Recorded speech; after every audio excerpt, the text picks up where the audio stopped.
Very nice, man, Pandora. Okay, the next person up is Doug. Please come up, Doug.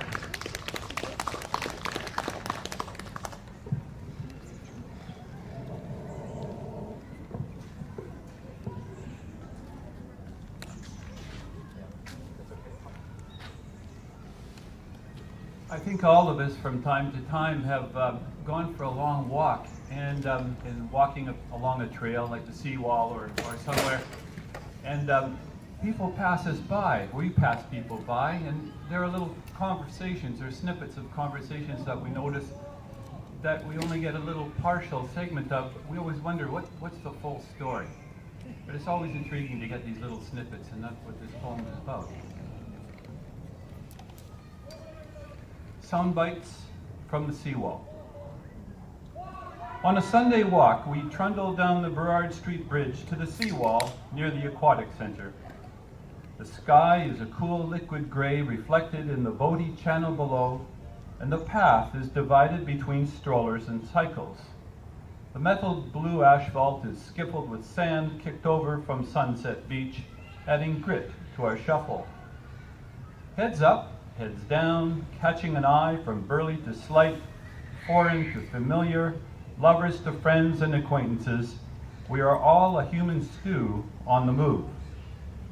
Ebbing and flowing, coming and going, we pass or are passed and face oncoming traffic with a private Canadian eye, not wishing to intrude, but interested in knowing what is going on and what is being said. Looking forward, our senses are like radar, scanning for a juicy tidbit, a word or a phrase to cause for a pause. The cries of eagles and gulls blend with a faint brush of wind through the cedars and waves below, add their watery chorus to the human tunes of comings and goings from the cars above. But it's the sound of people on the seawall that we're after.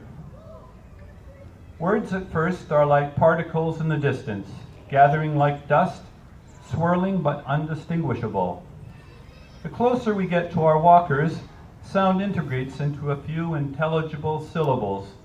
Then words and phrases arrive like a slow train approaching, a crescendo of fragmented meaning right where we converge, then passing and dissolving.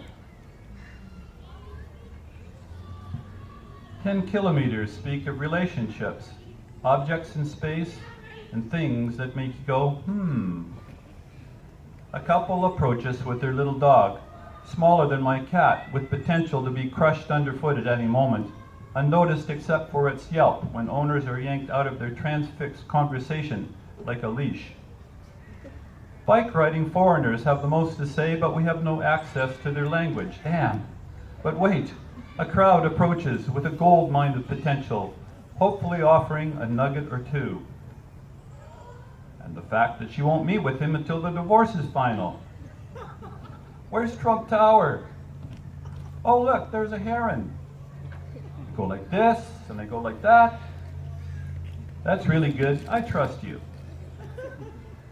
There is no context for this syntactical trove as the mob reduces towards the city, and like the expanse of the Pacific opening before us, a new group appears, rounding the bend of the wall, overhanging cedars in profile. A crazy guy comes over, that Telus guy. And she had feelings for him, and so do we. We'll finish in 3 months. Right past us, just like the whole thing never happened. You break up with your friends, and then you wonder, what happened? My knee is beginning to speak to me under the Lion's Gate, and I'm thinking about getting back, but there are a few more phrases to capture before we leave. A collection of small groups ahead of us on the inlet fail to disappoint. I know people in their 50s and 60s, and they have great conversations. Then he went solo. Just follow the people down there, and when you get to the water, turn right. I can't get to you because you're all bags and straps. Hey, mister, I think you're supposed to dismount.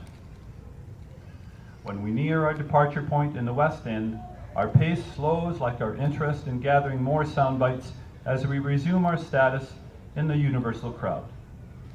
The The recorder clicks off and our dialogue is once again integrated with the urban cacophony as we assume the particles of life and language that we are.